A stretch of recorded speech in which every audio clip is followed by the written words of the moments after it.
Welcome to War of the Words. I'm your host, Wayne Besen. We have a fabulous show today. Coming up is my interview with Dr. Heidi Beirich, the co-founder of the Global Project Against Hate and Extremism. We'll be discussing the rise of hate groups in the United States. What's causing the extremism and what can we do about it? Heidi Beirich will have some answers in a few minutes. But first, we'll turn our attention to Florida's radical Republican governor, Ron DeSantis, who is turning the Sunshine State into a paradise for authoritarians. We'll also be discussing 5 members of the Tampa Bay Rays Major League Baseball team who won't wear rainbow logos during the team's Pride Night. They say they don't agree with the, quote, lifestyle, and that Jesus wants LGBTQ people to be celibate. I have a few things to say about that.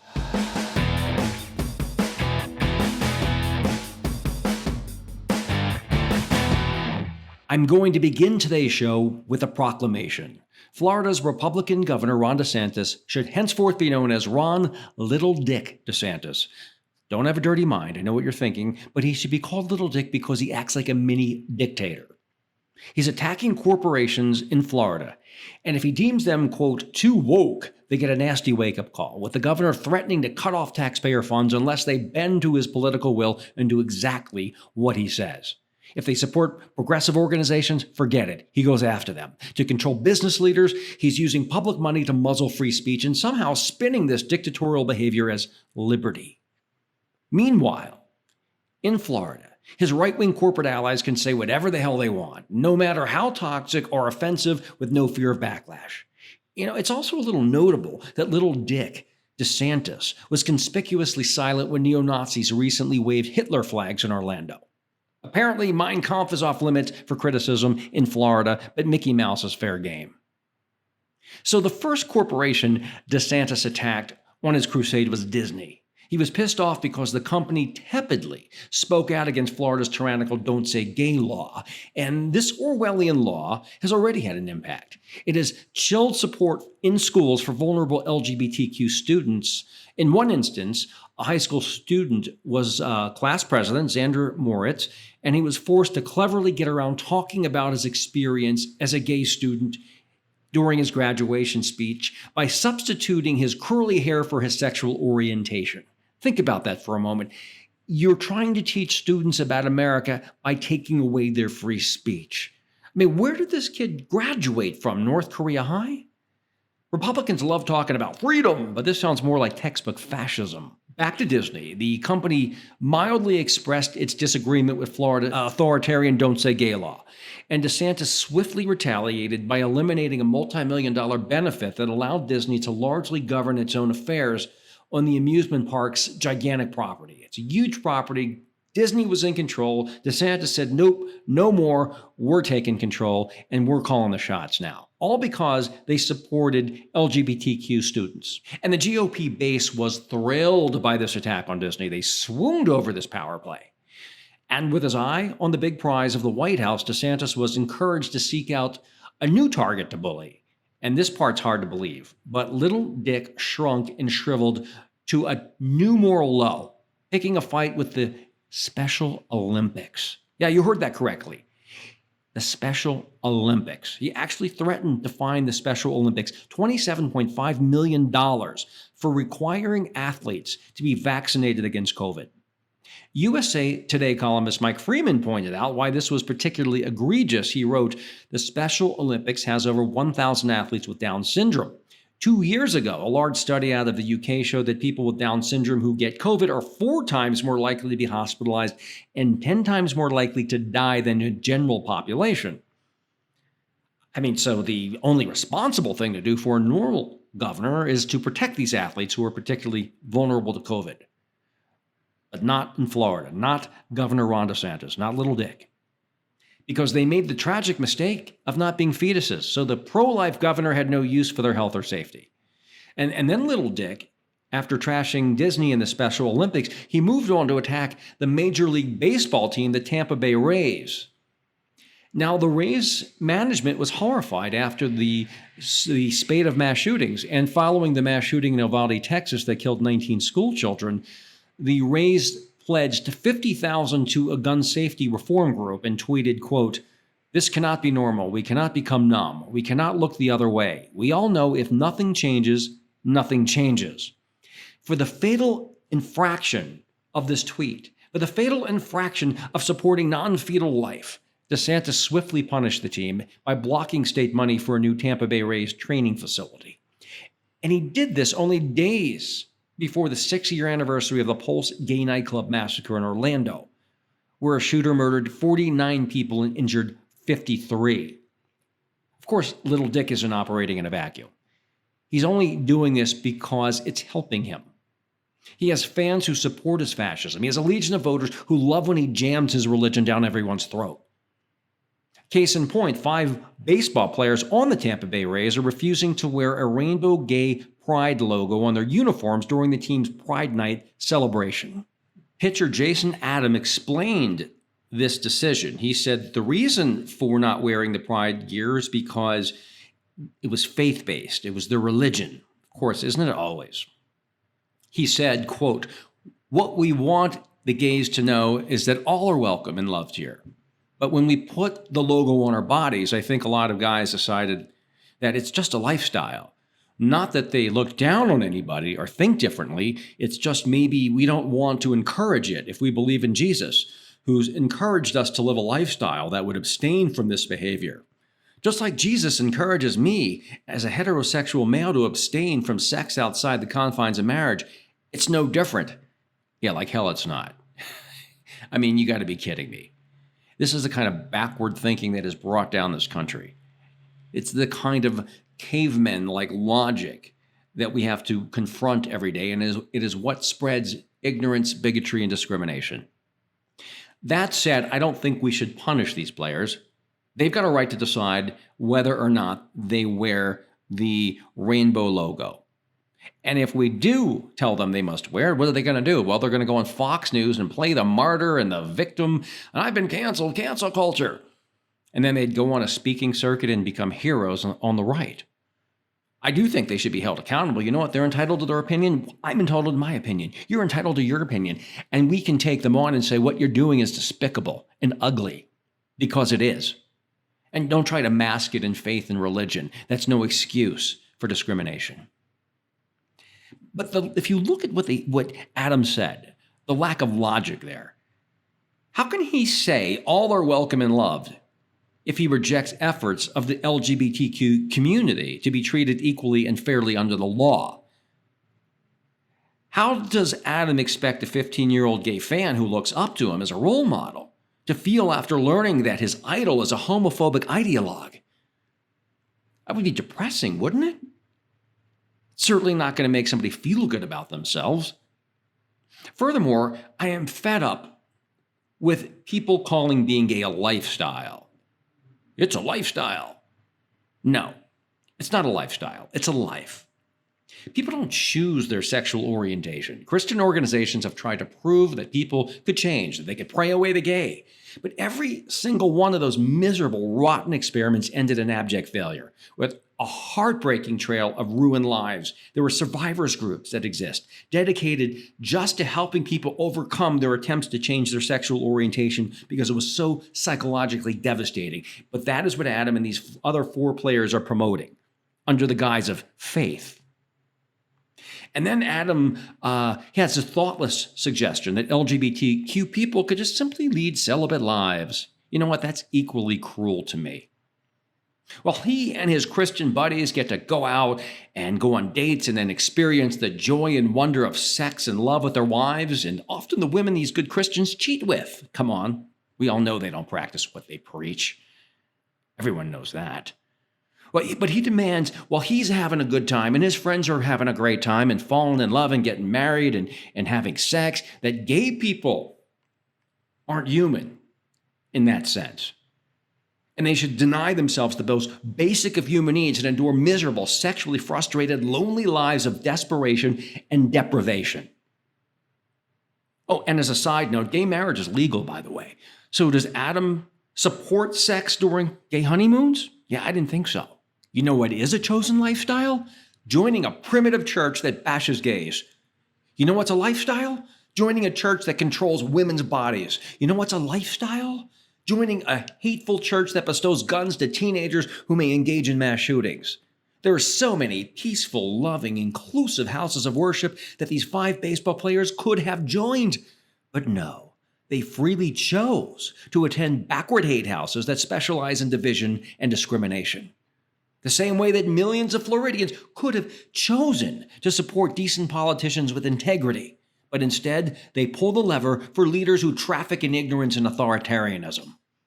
Little Dick, as well as the 5 anti-LGBTQ baseball players, have no excuse for the words and actions. There is one reason, and one reason only, that they do not support pride, and that is because they believe in prejudice. They represent a dark cloud in the Sunshine State that threatens Florida's future. This is my home state, and people need to wise up, because we are going down the wrong path. Authoritarianism is always the wrong path. Bigotry is always the wrong path. And you know what? Businesses are going to stop coming to the state. People are going to stop wanting to vacation there if it's simply Alabama with prettier beaches. There are other places to go. That is my warning for Florida. I hope they heed it. Coming up now is my interview with Dr. Heidi Beirich, the co-founder of the Global Project Against Hate and Extremism. We're going to be discussing what the hell is going on in the world right now. These hate groups are coming out of the woodwork. What can we do about them? Find out in a moment.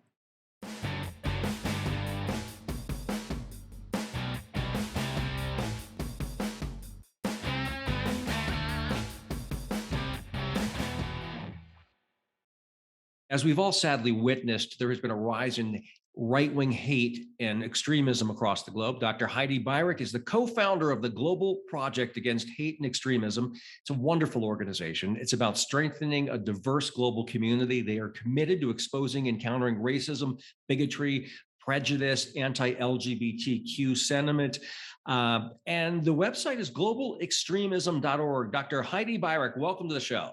How are you? Thank you so much for having me. It's really a pleasure to be here. I'm great. I'm doing well. How about yourself? Pretty good. Pretty good. Aside from the world falling apart, Yeah, other than that, it gets worse every day. There's a new shooting I was doing, I have to keep, for the podcast, I was talking about that. And then I have to keep updating with a new mass shooting. I'm like, and then I said, the thoughts and prayers didn't work. It led to what happened in Tulsa. Now I'm like, okay, and Philadelphia and Chattanooga. It's like, it's crazy. It's actually it's completely out of control. I didn't, I was telling someone the other day, it's a weird thing when you pine for the Clinton era, you didn't realize what you had. I mean, it's so bad. We're going to start pining for Nixon soon. That's how, that's how screwed up this is. Oh, stop. God forbid Bush. Like, well, I mean, it doesn't seem so bad now, does it? I actually said that to my mom the other day. I was like, oh my God. The early 2000s. No, a little compassionate conservatism. Go back to that. Yeah, as opposed to the great replacement conservatism and full-fledged fascism. We have seen the world change dramatically in recent years. What is going on here? Yes, it dramatically changed in terrible ways. I mean, look, I think the big thing that is propelling the rise of white supremacy, other forms of bigotry and hatred, really has been the shifting demographics and the way that people on the conservative side of politics have interpreted that. In other words, growing populations of Latinos and others, right, non-white people, basically, people of color, have been viewed by extremists as a threat, an existential threat. And that has led to the proliferation of, hateful ideas, extremist movements, growth of hate groups. And, really none of this could happen if we didn't have the social media companies allowing this stuff to proliferate in ways that they couldn't have in prior eras. We're going to get to that in a minute because I think that's a big part of it. I'm looking at the disproportionate amount of hate on the right, and the Anti-Defamation League has counted about 450 U.S. murders committed by political extremists in the last decade. Of those, about 75% were right-wing extremists, and half were tied to white supremacists. Only 4% on the left. Why is there such a disproportionate amount of hate on the right compared to the left? I think it has a lot to do with the ideologies and ideas that are fomented in that community, and they target populations, right? So I'll just take one, this great replacement conspiracy theory that motivated the Buffalo shooter from a few weeks ago. This is an idea that, white people are being purposely displaced, often blamed at the hands of Jews, so it takes anti-Semitic forms. Well, of course. It always does, right? Yeah. It always does. And this idea, of course, if you're sort of uncomfortable with the changing community you live in, and you think white people are being extincted, which is what a lot of people on the right think, it's a motivator for violence to stop that process from happening, right? Right. The right is so animated by hateful ideas towards people of color right now, and that they pose some sort of existential threat to them, that some of them are willing to use violence. So it's not just the kinds of murders and what the ADL has documented, it's also hate crimes are up immensely in recent years. And we shouldn't forget, the really noxious role that Donald Trump played in pushing these ideas to the right and Mhm. legitimizing them, right? Animating right-wing extremists and making it okay to basically hate various populations. And how much did Donald Trump expedite all this? How much was he gasoline on the fire to what already existed? Well, I would say these movements were already being propelled by the election of Obama, right? The first Black president was obviously something that set them off. Yeah, they exploded in numbers of hate groups after Obama was elected. That's right. The number of hate groups went up. The number of anti government groups, like the Oath Keepers and others, were actually founded in 2008 and 2009 in reaction to Obama. Hate crimes started rising then. So Obama is important here. Right. I remember because I was going to a lot of these right wing conferences to monitor them at the time. And there was a change when Obama was elected. Before that, prior to Obama, they were the most patriotic people you could ever imagined in your life. I mean, they would dress in flag regalia.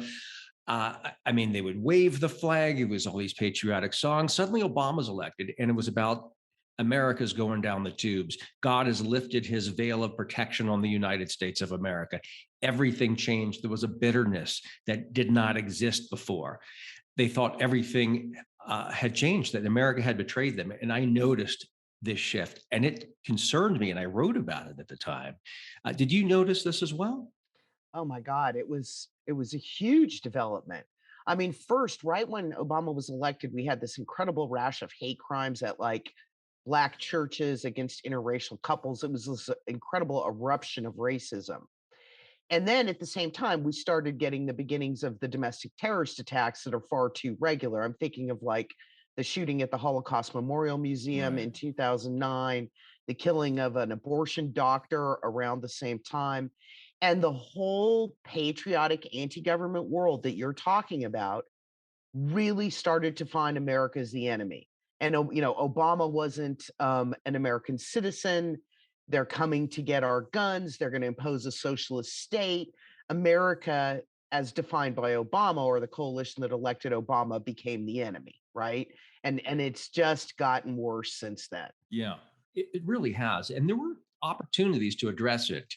In 2009, the Department of Homeland Security released a crucial report that foreshadowed our current crisis with white supremacy and drift toward fascism. The memo showed, among other things, that right wing extremist groups and domestic terror organizations were recruiting police and military veterans returning from the Middle East. Fast forward to the January 6th coup attempt. 1 in 5 defendants in the Capitol riot cases had served in the military. Unfortunately, America could have maybe nipped this problem in the bud, but this report from the Department of Homeland Security had an incredible backlash. And Republicans were attacking. They were saying you're sliming police and the military. And then DHS Secretary Donna Shalala put the kibosh on it. She was forced to embark on a groveling apology tour and disbanded the team of experts that produced this groundbreaking research foreshadowing what was about to happen. To me, that was a huge mistake. They should have stood up to the Republicans at that point and said, no, this is what's happening. These are the facts. Deal with it. What impact did that have of dismantling this research team and burying this report that was clearly correct in retrospect? It's hard to the impact of that decision to disband Daryl Johnson's team at the Department of Homeland Security, he was the principal author on that report, was so catastrophic because it allowed these movements to proliferate unwatched, unchecked for the entire Obama administration, essentially. And I think one of the biggest mistakes Obama made, which was not confronting this directly. It also allowed that narrative attack from the right that domestic terrorism doesn't exist with a white face, essentially, that there's no problem with extremism in the military and law enforcement, that if you even bring these things up, you're unpatriotic and you're sliming those institutions. That just meant that we had a stalemate that allowed those problems to proliferate and proliferate. And I have to say, we still get this stuff from the right today. There was a domestic terrorism bill that passed the House right after Buffalo, Right. and Republicans in the Senate are, absolutely saying we're not going to do anything on domestic extremism. I wish that narrative had been nipped in the bud. But frankly, when Obama held a big terrorism conference, I think about 3 or 4 years into his term, he mentioned one domestic terrorist attack by a white guy, which was Timothy McVeigh, and everything else was about Al Qaeda, ISIS, which was coming up then. It's a huge error, just an absolutely incalculable error that's led to where we're at now. I agree. And the Democrats need to get tougher on this. They need to understand that the Republicanism in its current form is a threat to democracy, and their base is promoting white supremacy, and they can't be beating around the bush anymore about this. I think they have to get a lot tougher, or we're going to see more of this. In fact, you mentioned Timothy McVeigh. He's become a right-wing hero now. They worship this guy. And that's one of our bigger problems. We mentioned the role of extremism online and how it's proliferated because of this. Talk about how what used to be a way for people to connect and find, how's your grandma doing or how's your cousin doing, has become, in essence, a way for white supremacists to find each other, networking for Nazis in some cases. So describe the problem and what can we do about it? Because it seems to have escaped some sort of solution. Yeah, I think back to the 1990s, late 90s, when I first started looking at these groups and how hard it was for them to connect, right? You had to get on like a fax list. There was no phone number for the Klan in the phone book. It was very difficult to connect, but all of that changed with social media. And from the advent of Facebook and Twitter, with no rules targeting these groups, right? No rules allowing Yeah. them. It's as though we forgot we forgot about the fact that there are ugly sides to humanity, and they were going to embrace these technologies to connect the same way that you would with your family or in more positive ways. And then what happened was years and years and years of these people, white supremacists, who are always early adopters of technology because they got to get around TV, they got to get around the places they're banned from, using this stuff willy-nilly to build their ranks. That is probably the single most important factor that allowed this to be propelled. Mhm. And the tech companies didn't do anything at all about this until after the Charlottesville riots. Did they not do something for greed because they realized a lot of hate mongers were signed on and had Facebook accounts, for example? Or was it just naivete? What do you think is responsible for the lack of action? I think it's a combination of the libertarian ethos of a lot of the tech bros, right? This Mhm. naive idea about speech, right? Good speech is going to crowd out bad speech. It was that combined with the fact that it's expensive to take on content moderation, and polarization drives clicks and likes and everything else. So it's part of the business model that makes them more money. And those things combined, there was no way that civil rights activists who were trying to stop this process could break through that until somebody was killed, right? Right. Somebody had to be killed in Charlottesville, Heather Heyer, and we had to see, white supremacists marching in the streets chanting Jews will not replace us. It's frankly outrageous. They took on ISIS and Al Qaeda immediately. That didn't seem to be a problem. But this goes back in a way to Daryl Johnson and the DHS situation by not calling this stuff white supremacy terrorism, calling it out for what it is, and only focusing on Islamic extremists, right? Right. Well, it's interesting because as a old school liberal, I'm all for free speech, but this puts me in a dilemma because I'm finding the fire hose of misinformation is so great that can we match hate speech with truth? Because it seems like hate moves a lot faster. And it puts me in a dilemma because I don't know. I mean, is it really free speech to call for the genocide of another group? I don't think it is. I find it inciting violence, which is different than free speech. It's similar to yelling fire in a crowded theater. I don't see that as free speech anymore. I don't think you should be able to go online and say, I hate X group and I think they should be eliminated. What is your view? Because it puts me in a dilemma again as someone who supports free speech, but recognizes that this new technology is making it too easy to spread hate and much more difficult to counter it with truth. Yeah, I am with you. We can't have this material online. We can't. It can't. This is not what those kinds of notions about the First Amendment were built on.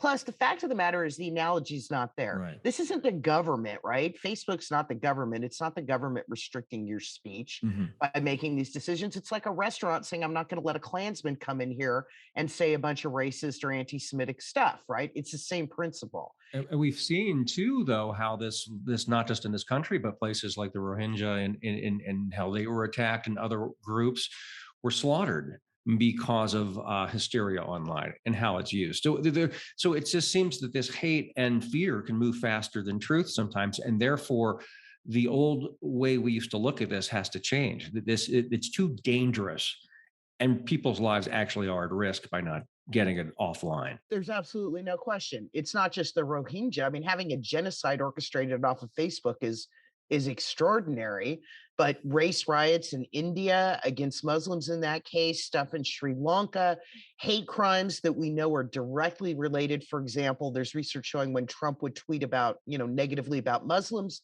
hate crimes against that population would go up. So the connection between violence and online speech is clear all the way up to the greatest war crime, genocide, right? So we can't have this stuff proliferating unchecked. We just can't. It's interesting because we're talking about online, but it's also made it much easier for hate groups around the world to unite. So it's not just US hate groups. They're connecting, for example, to hate groups in Germany and white supremacists and all throughout Europe.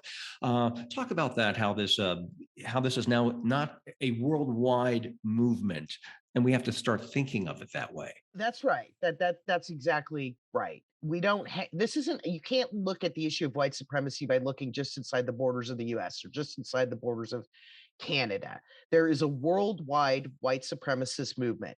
These people are connected across borders, work across borders, plan terrorist attacks across borders, share ideas. Just one little thing, the great replacement, which is the idea that the Buffalo shooter was motivated by, also motivated the Christchurch, New Zealand mosque attacks, a synagogue attack in Germany, the Tree of Life shooting here in the US. That idea is proliferated across channels that involve thousands and thousands of white supremacist trading ideas and terrorist manuals. So we can't solve this problem either if we just look at it from a domestic frame. It doesn't make any sense. We're talking about how this is online and there are places, fringe websites that people can go to. But I think what's concerning to me, and you mentioned the Great Replacement, is now it's a regular topic on Fox News. In fact, Tucker Carlson, the most popular cable host in America today, 400 times has mentioned the Great Replacement. Of course, after someone was murdered, he pretended he'd never heard of it before. But that's just the so-called honesty of Fox News. But this is now something that's talked about on the most popular cable channel, putting it in front of a whole new audience. It doesn't have to go search for it in some musty dark web spot. This is a big problem, isn't it? I think an even bigger problem than just Tucker Carlson, right? We have dozens and dozens of people in high office, congressmen, senators, others who are spouting off the great replacement. We've got people running for office using the great replacement in their ads. Look, this is not some obscure white supremacist theory found in the fringes now. I think it's like more than 50% of Republicans believe the great replacement is happening, right? So it's the mainstream. It's not the fringe. And in all my years of tracking these extremist groups, I have never seen a white supremacist lie become a mainstream belief among huge numbers of the population. It's millions of people who believe this stuff on the right. Yeah, I mean it's terrifying. And we look at how this is impacting beliefs about democracy. And then we saw January 6th, and we have an ongoing rolling coup right now across the states of them plotting and planning to not respect election results. What is the interplay between right wing extremism, white supremacy, and the attack on democracy in the United States and abroad? Well, that is ultimately, I think, the scariest thing. I'm not trying to make light of terrorist attacks, but this entire system that we have could come crashing down. The Republican Party, officials in the Republican Party, especially those connected to, the Trump world, the MAGA world, Mhm. they want to manipulate the electoral process. And it wasn't just January 6th, which was horrible in the attempt to overturn the presidential election. What they're now trying to do, for example, is pass laws at the state level. And if there are contested elections, it'll get thrown to a partisan vote in a red state House or Senate, right? Right. They want to threaten people in polling places. They want to politicize electoral officials. They want to corrupt the entire electoral system and turn it into something partisan that will guarantee the result they want, which is to elect Republicans.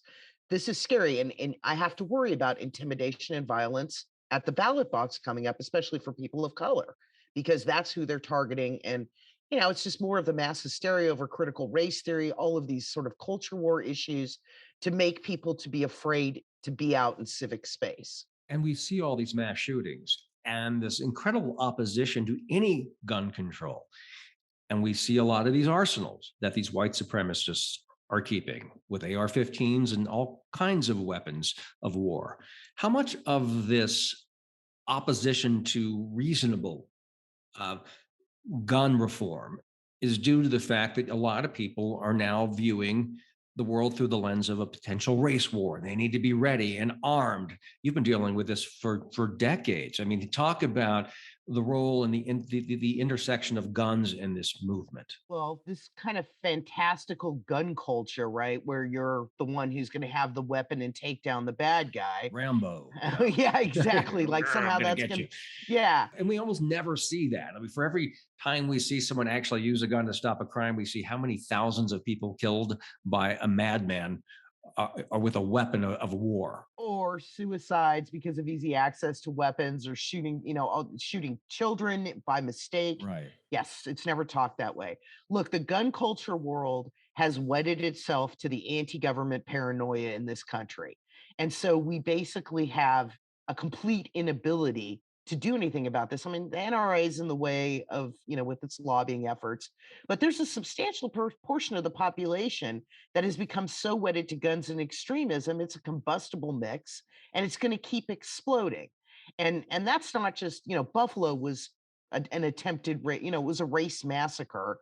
But then again, we just have a whole lot of gun violence, anyways, by people who are angry and have too easy access to guns. The United States is an outlier here. It's the accessibility of weapons. We can't even get, you know, background checks passed. Simple, tiny things because of the power of gun culture and its connection to extremism is really problematic. And I might add this development of these ghost guns, these plastic guns that are coming up in the hands of terrorists all over the place are just another, scary aspect of this and completely unregulated.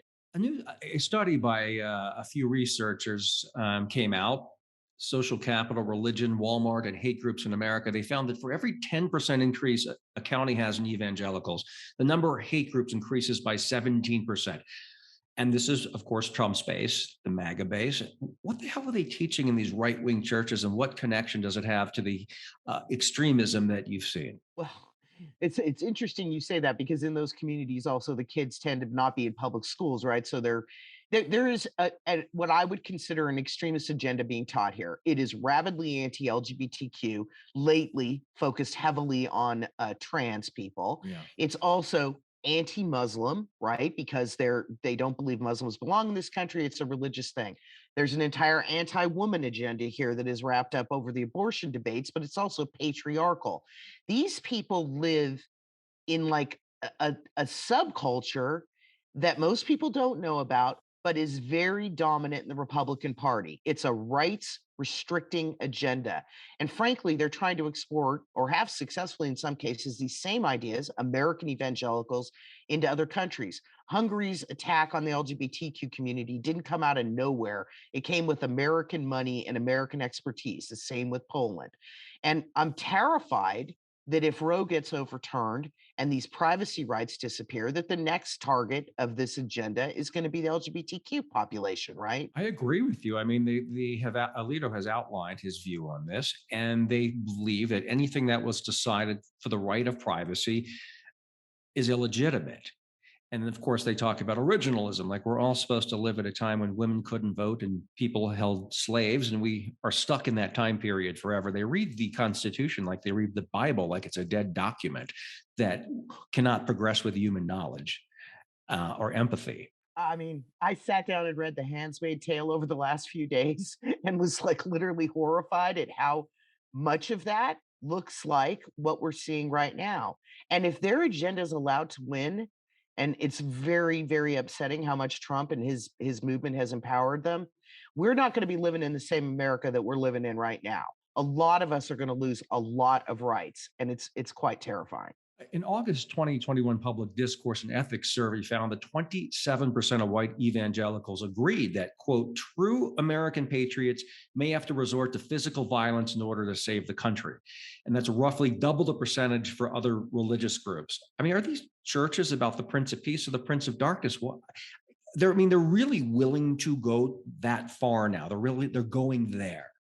I think that's right. They believe America is lost, right? The multicultural, multiracial, diverse America that I think about is a lost cause, and so lost that violence may be necessary. And the number of people on the right who think violence is going to be necessary to quote unquote save America keeps going up and up. You mix that in with rising support for the Great Replacement, conspiracy theories like QAnon, and we've got an incredibly combustible mix of millions of people in this country who may well decide it's time to take up arms to change it into something I don't want to see. There's this debate going on, and it's been, I mean, forever. The cause of extremism, is it economics or is it ideology? What role do the closing factories, for example, and people's lost self-esteem due to falling socioeconomic status play in the appeal of these right-wing groups? Is economics overrated in this, or is it a role? Talk about that aspect. I think economics plays a role, but it's a very complicated one. There's not an easy through line between someone losing their job in a factory and then becoming a white supremacist. But fragile economic situations make people more open minded to conspiracies, to support that comes from hate groups or from the evangelical churches that you're talking about. It opens their minds to other pathways that could become dangerous. So I do think it's a problem. The United States, of course, is notorious for horrible levels of inequality and for making life sort of on the lower income side very, very fragile, right? We don't have good healthcare systems. We don't have good unemployment systems. There's not a social safety net that can catch you. So people can get scared. And sometimes when they get scared, they get involved with extremist groups. But it's complicated. You know, a lot of the people who showed up at the Capitol and stormed the Capitol on January 6th were actually relatively wealthy. You know, people who made 70, 80, $90,000 a year. So but they fear change, right? They fear a drop in that standard. And as a result, are involved in what I would consider extremist politics that day. Yeah, I mentioned at the beginning of law enforcement, and that worries me, especially if we have a constitutional crisis, because I lived in Philadelphia last year and I was right in the middle of everything, a block from City Hall. On several occasions, I saw police get remarkably aggressive with both Black Lives Matter protesters that were peaceful. And also, there was a protest against a homeless encampment. And you had about a dozen innocent grandmas with signs, and the SWAT force was there and the terrorism force was there surrounding them. Meanwhile, when it came to Trump and the election, I saw white supremacists and Proud Boys. I nearly got into a couple fistfights with Proud Boys who nearly attacked me on my block because I lived across the street from the convention center where they were counting votes. Police did nothing. They were on their side. That concerned me. And they're armed and they're in our large cities. Is this an issue? I mean, we've seen them recruit from military and police, and this is not, a commentary on all police at all.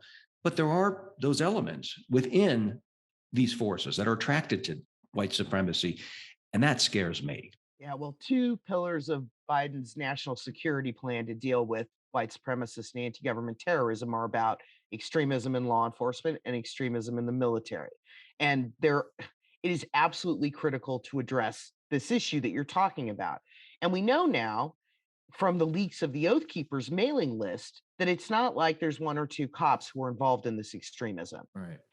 It's hundreds of law enforcement officials from across the country, including people who train cops. I mean, it's a serious problem. So if that doesn't get addressed, I don't know what happens, because if we find those people on the side of extremists, it's exactly what can happen, because it will help this process of degrading democracy. If the military had made a few different decisions on January 6th, I don't know where we'd be sitting, right? High officials in the military. Yeah, and let's move to Russia for a moment. I mean, all eyes are in Ukraine and what's going on there, but Russia's been a big driver of this right-wing funding and export of extremism. It's been they've been trying to destabilize the West. That's a lot of what's behind it. What is your experience with Russia's role internationally? Russia plays a key role in propping up neo-Nazi organizations. Let's not forget that, for example, the base, whose members have been fingered for a whole lot of attacks, attempted attacks, its leader is supposedly in Russia. The Russian Imperial Movement, which is a white supremacist sprawling network, is run out of there, is actually listed, the only white supremacist group listed as a specially designated terrorist organization by the US government. They have harbored neo-Nazis and other extremists many times. People have traveled from other Nazi groups into Russia to get training and then engaged in terrorist attacks. It's a nexus. So Russia is willing to spread disinformation online in mass to cultivate hatred between different populations here in the US. I mean, remember there were protests staged at mosques in 2016 that were done completely off of Russian propaganda. There were no people behind it. It was all run by bots. And then you've got them pushing all this stuff in terms of neo-Nazis. Putin's a problem on that level. He'll do anything to make life difficult for democracies. Switching gears for a minute, the Global Project Against Hate and Extremism has a new report on the harm caused by conversion therapy, which are efforts to cure LGBTQ people through quack therapy or prayer. What did your report find? We found a horrific amount of conversion therapy material online. Basically, in theory, this kind of material is supposed to be deranked on Google. That's what they say, not appear on YouTube, or at least have some kind of a disclaimer on it, not exist on Facebook. And yet we found networks of conversion therapists all over the world, all interconnected and easy to find at the click of a couple, keys on your keyboard. Even worse, when we looked at the material in other languages besides English, it was horrific. In Swahili, if you look at conversion therapy, you get to a Wikipedia page that calls gay people diseased. Wow. This is how bad it is around the world. And we're trying as hard as we can to get the online space to clear this up, because conversion therapy, as the UN said, is tantamount to torture. It is a horrific practice that should be banned everywhere. It really is. I have to deal with a lot of the survivors who go through this, and it wrecks their lives in many cases. For every hour they spend in conversion therapy, they need 100 hours of real therapy to get over it. You have another report on the Alliance Defending Freedom. What is their role in the international hate movement? Yeah, well, this is one of the most powerful social conservative organizations in the US. They're responsible for the Mississippi abortion law that we had the leaked opinion on. This is a group that has established offices all over the world, spends millions of dollars exporting their anti-LGBTQ, anti-abortion, anti-woman agenda, and is close to some of the worst kind of illiberal democratic regimes like the Polish regime right now. Mhm. And I'm terrified that the more ADF gains power, not just here in the United States, but abroad, that huge swaths of the population are going to see their rights upended, essentially. Groups that they're allied with are the reason why the UK's ban on conversion therapy didn't include a ban on trans conversion therapy. Yeah, it's awful. Yeah. Yeah, it is awful. So these people and their agenda, I mean, frankly, it just needs to be stopped. If you believe in a diverse democracy and you believe in civil rights and expansion of rights, these are the people who are trying to stop you. Yeah. And CPAC went to Hungary to bow down and kiss the ring or kiss the behind of Viktor Orban, a Yeah. fascist. I mean, imagine that. Our conservative movement, that's where they go for inspiration today. That must have been shocking. I mean, that's even shocking for me that they've gone there. Well, I mean, to me, a situation where you used to point out some racists among the ranks of Republicans or call out their sort of dog whistles on race to the point where they're hanging out. There was an open neo-Nazi at that event in Hungary. I don't know what's happened, right? The right has fallen into fascistic, racist, white supremacist tendencies that I would never thought I'd, see in my lifetime. It's, not that they didn't have problems, but this is horrific. How do we get them out of this loop of insanity? Because civilization depends on that. I agree with you that civilization depends on that, but I don't see any way out of this unless they start losing at the ballot box for holding these views. Because right now, the way they perceive it is this is the pathway to victory, right? Right. And and Trump showed them that in many ways. He, of course, lost his election, but let's not forget in 2020 he gained 70,000 more votes and came very close to winning.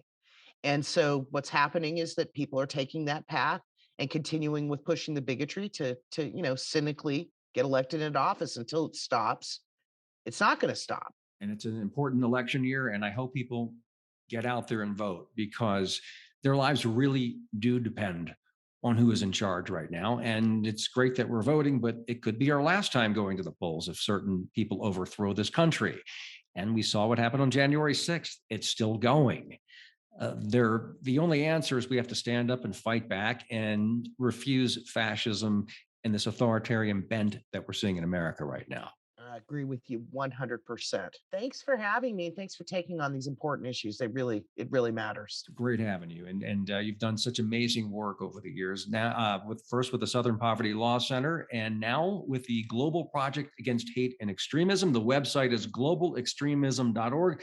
Dr. Heidi Beirich, thank you so much for coming on War of the Words. Absolutely my pleasure. You take care. You too. This is War of the Words with Wayne Besen. Thank you for joining me today. Until we meet again, see you next time.